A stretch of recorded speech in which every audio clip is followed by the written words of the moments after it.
Hoje nós recordamos o retorno de Jesus. Jesus que assumiu essa missão por envio do Pai. E a missão do Senhor nada mais é do que a coroação da fidelidade de Jesus no cumprimento a essa missão que o Pai lhe confiou. Ou seja, Jesus foi o maior exemplo e se colocou como modelo de obediência. Aliás, dos conselhos evangélicos, faço aqui um parêntese, dos conselhos evangélicos, eu diria que o mais difícil de ser vivido é a obediência. Os conselhos evangélicos todos sabemos quais são, não é? A pobreza, a castidade e a obediência. Geralmente se foca muito na castidade, mas é o mais fácil, mais simples de se viver a castidade. Difícil é obedecer, filho. Difícil é obedecer.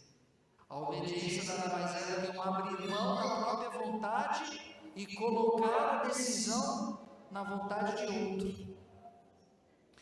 E Jesus mostrou que é possível, porque ele assumiu a condição humana e foi obediente até a morte. E morte de cruz. Óbvio que teve um momento lá da sua humanidade no Getsemane, Jesus, Pai, afasta de mim esse cálice, mas imediatamente ele retoma a consciência: seja feita a tua vontade, a tua vontade. Agora, é necessário também sabermos que a obediência verdadeira é aquela que acontece na liberdade. Na liberdade. Ninguém pode ser escravo ou manipulado, e até porque não existe obediência contrária ao bem. Ou seja, se os teus pais disserem: filho, você vai ter que roubar, você não está obrigado a obedecer seus pais para roubar. Por quê? Porque não existe obediência para o mal, e roubar vai contra o cérebro, porque descumprir o mandamento. Então, tudo aquilo que é mal, eu não posso obedecer. Então, não existe obediência por mal. Todo mundo está isento de obedecer a algo, mesmo que seja da autoridade, quando é má. Porque só existe obediência para o bem e na liberdade. Aí nós temos um grande outro exemplo de liberdade, de ser livre e de obediente depois de Jesus, Nossa Senhora. Nossa Senhora usou até a expressão que no seu sentido original hebraico ela usou: eis aqui a escrava. Só que infelizmente no Brasil o sentido de escravo ganhou uma outra conotação. O escravo é aquele que é privado da sua liberdade, como fizeram, com a escravatura no Brasil e etc. Nesse sentido que Nossa Senhora fala, no sentido mais hebraico, mais puro, escravo é serviço. Eis aqui a serva, uma outra tradução, a serva do Senhor. Ou seja, a escrava do Senhor, a serva do Senhor, ou seja, estou disponível, Senhor, para fazer o que Tu queres. Isso é obedecer. Isso é obedecer. É essa a escravidão pela qual, existem até pessoas que dizem que são escravos de Nossa Senhora, Eu espero que sejam mesmo. Tenho tanto amor profundo por ela, que viva essa escravidão no serviço, não em outras coisas. Porque se consagrar, entre aspas, a Nossa Senhora, dizendo que é escravo dela, fazer tudo o contrário a ela mesma, é meio estranho, é incoerência. Aliás, é desobediência. É desobediência. Nossa Senhora acho que fica até triste com isso, porque usar a expressão escravo de Nossa Senhora e não saber servir, não saber obedecer, como diz o jovem, está fora da casinha, meu filho, Tchau. Então, o sentido da ascensão do Senhor é coroa a obediência de Cristo até os últimos momentos. Jesus foi obediente. Por isso que eu digo, é o conselho evangélico mais difícil de se viver, a obediência, porque os orgulhosos não conseguem obedecer, porque eles acham que eles são o centro, e obedecer para o orgulhoso é uma humilhação, porque ele sabe mais, porque ele conhece mais, porque eu estou sempre acima dos outros, de você, seja no conhecimento, seja em qualquer outras coisas. O orgulhoso é um pobre coitado. Em outras palavras, é um desgraçado, ou seja, sem graça. Não tem a graça de Deus, porque é incapaz de obedecer. É incapaz de obedecer. E a obediência, ela tem que acontecer na liberdade, como falei antes. O pai e a mãe, quando pede para o filho algo que o filho não obedece, quando esse filho não é livre para obedecer, ele vai mentir, ele vai fingir, ele vai dizer que fez e não faz. Agora, a obediência é um caminho seguro para o céu. É o caminho seguro para o céu. Agora, essa obediência a quem? A Deus, a continuar ouvindo a voz de Deus, que continua ecoando até hoje. E onde está o eco da voz de Deus? No tripé que nós chamamos Sagrada Escritura: tradição e a doutrina e o magistério. Pela igreja, que é o sacramento de Cristo, Deus continua falando e nos convidando a viver esse conselho da obediência. Às vezes geralmente é muito fácil obedecer quando nos favorece. Aí a gente obedece, que é uma beleza. Por quê? Porque estou tirando vantagem. Aí eu obedeço. Aí a pessoa pela qual você obedece é a melhor do mundo. Você coloca nas alturas, que é a melhor pessoa, que é isso, que não sei o que. Meu Deus, quanto incenso! No dia que ela é contrariada, aquela pessoa que outrora ela elogiava, passa a ser vilão. Isso prova o quê? Que aquela obediência foi falsa, foi mentirosa, não foi verdadeira, foi escrupulosa, foi medíocre. Por isso é difícil obedecer. É o ouvir intensamente, porque tem gente que quer ouvir e escutar só aquilo que interessa. Isso não é obediência. Obediência é acolher a verdade, independentemente do meu orgulho, da minha vaidade, da minha pobreza espiritual, da minha mediocridade, da minha hipocrisia. Mas eu vou estar firme obedecendo, mesmo não seja feito, Pai, a tua vontade, disse Jesus. A tua, ou seja, a tua vontade, Pai, que humanamente talvez não fosse a dele, mas foi obediente à tua vontade. Retoma o juízo, a consciência e vai até as últimas consequências. Quem faz isso hoje? Raríssimo, meu filho, raríssimo. Fazemos isso. Quando eu falo isso, eu coloco também junto de tudo isso, de todos, porque é um conceito difícil de se viver, do ponto de vista hierárquico e também do ponto de vista daquilo que é exigido de mim, porque o obediente é aquele que tem consciência da graça de Deus, que é acolhida por esse conselho, mas aí muitas vezes se desvirtua, Então o convite hoje é pensarmos nisso,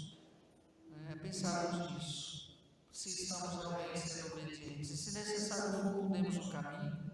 Não é humilhação nenhuma voltar atrás, não é humilhação nenhuma reconhecer que estava pegando um atalho errado no caminho, que muitas vezes fazemos. Se Judas tivesse reconhecido isso, se tantos outros tivessem reconhecido isso, os que fizeram a cisão na igreja, porque geralmente os desobedientes são aqueles que causam tumulto na igreja. Todo desobediente, basta ver os que fizeram a cisão com a igreja católica. Os cismas vieram de onde? Dos desobedientes, dos que negaram esse conselho, porque quiseram deixar prevalecer a sua vontade muitas vezes não, totalmente humana, carregada de sentimentos e ressentimentos. Que pobreza! Quando nós fazemos acontecer o diálogo, o que divide, Os desobedientes são aqueles que sempre vão dividir.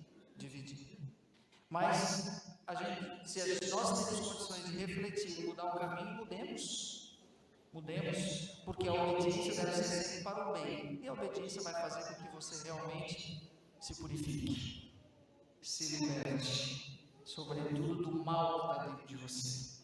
Né? Porque o desobediente é carregado de maldades, sempre. Por quê? Porque está... Né? Mas aí a gente vê Jesus e a gente vê Nossa Senhora que coroou-nos ontem. Que exemplo de obediência. Né? Os santos, obedecer não é anular-se de jeito nenhum, não é viver numa passividade, não, pelo contrário.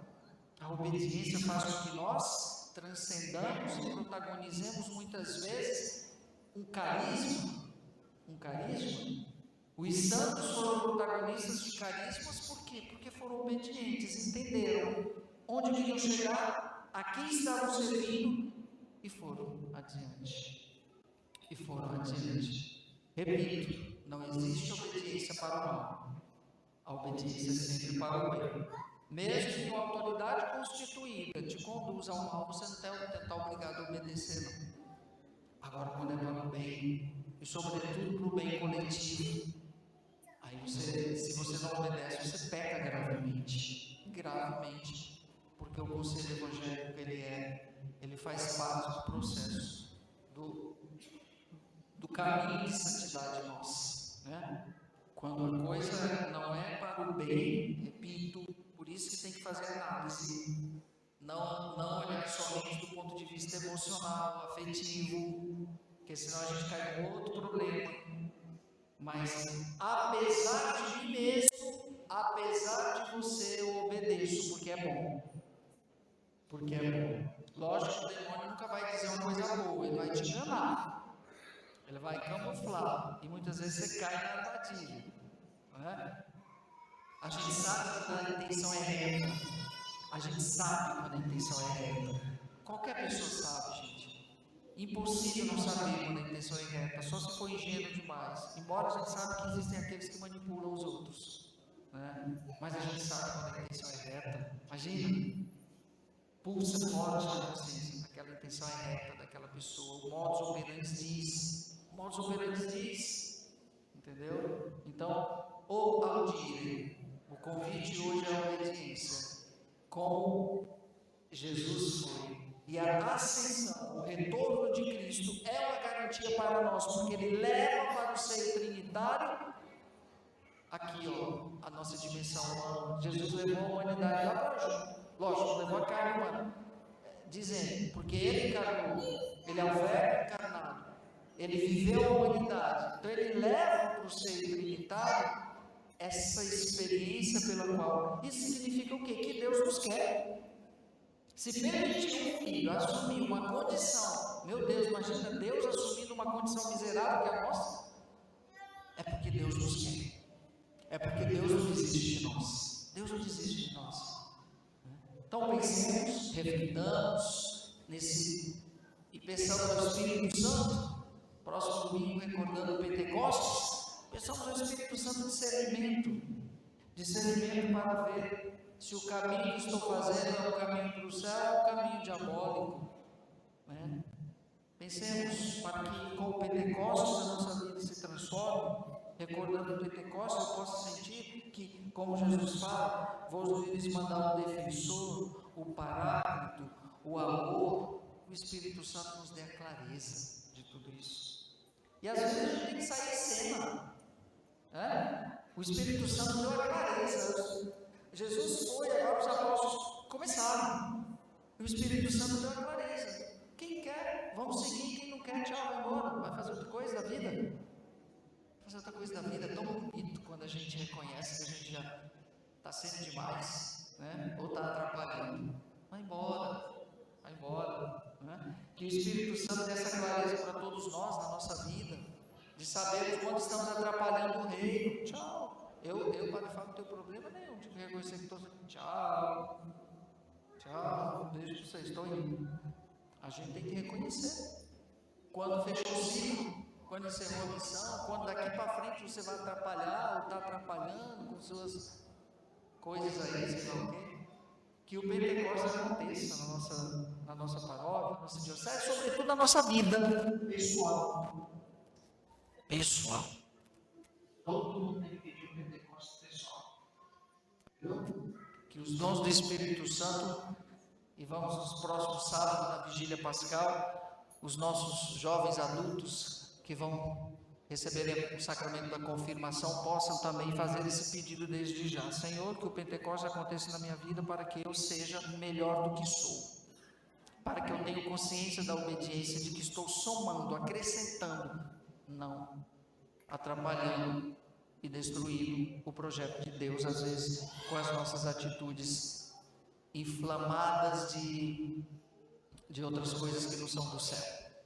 Nos preparemos durante toda essa semana, quem sabe pode fazer preparar aí, né, no coração essa novena bonita do Pentecostes, para que domingo nós possamos dizer: vinde Espírito Santo, realmente enchei os corações todos nossos e nos dê a graça santificante do discernimento, sobretudo da obediência. Creio em Deus Pai Todo-Poderoso,